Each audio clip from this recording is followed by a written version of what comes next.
If you've ever opened your medicine cabinet and found a small tub of clear jelly-like goo called Vaseline, you might have used it for chapped lips, dry elbows, or maybe even to keep a new tattoo moisturized.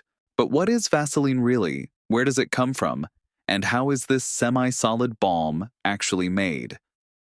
Most of us have grown up with it somewhere in the house, but few of us know its origin story.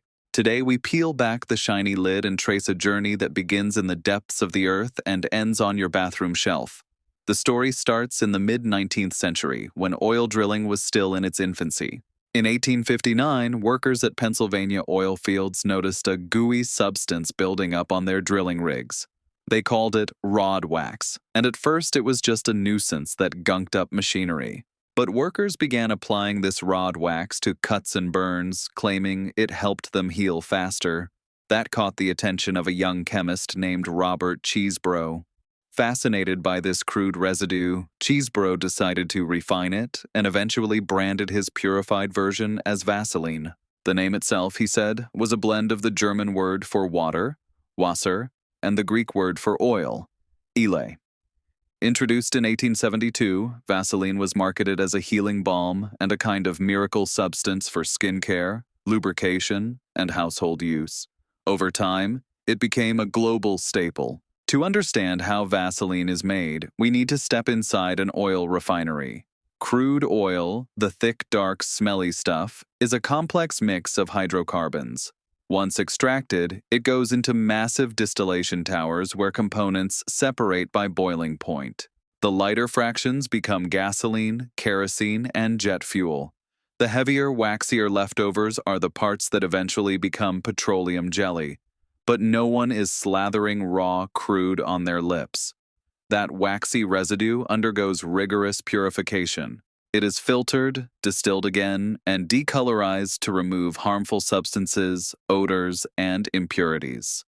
The result is white petroleum jelly, clear, odorless, and safe for topical use, approved by medical agencies around the world. The transformation hinges on extreme refinement. One method is vacuum distillation, heating the petroleum under reduced pressure to boil off unwanted compounds at lower temperatures, which helps preserve the jelly's molecular structure. The material is then filtered through bleaching clay or activated carbon to remove color and trace contaminants.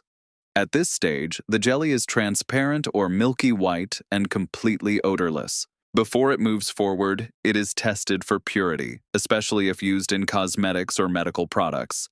That includes screening for polycyclic aromatic hydrocarbons, PAHs, which are potentially carcinogenic and must be minimized to trace amounts or eliminated entirely. Only after passing this gauntlet does the petroleum jelly move on to become the Vaseline we recognize.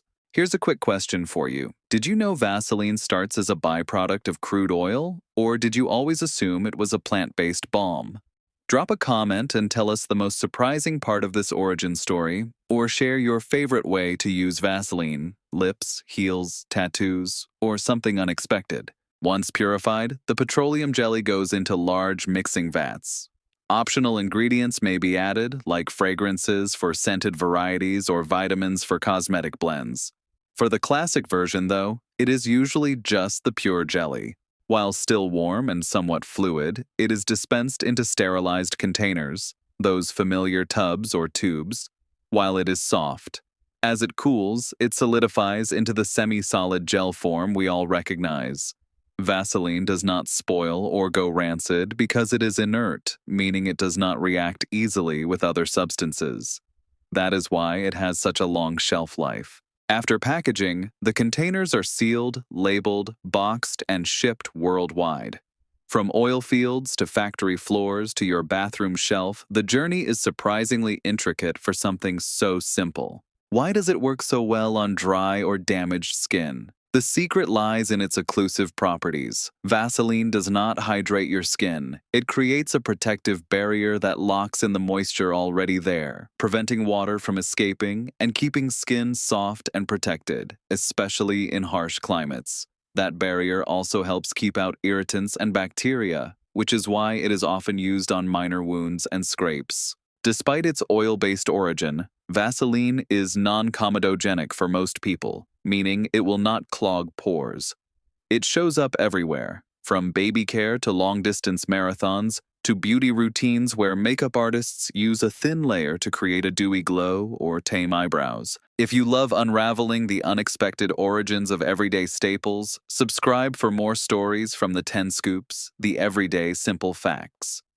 Vaseline is a rare product that has stood the test of time, not because it is fancy or trendy, but because it simply works. The next time you dip your fingers into that smooth, clear jelly, you will know the path it took from oil rigs to refinery towers to the little jar by your sink. What other simple things hide a backstory this surprising?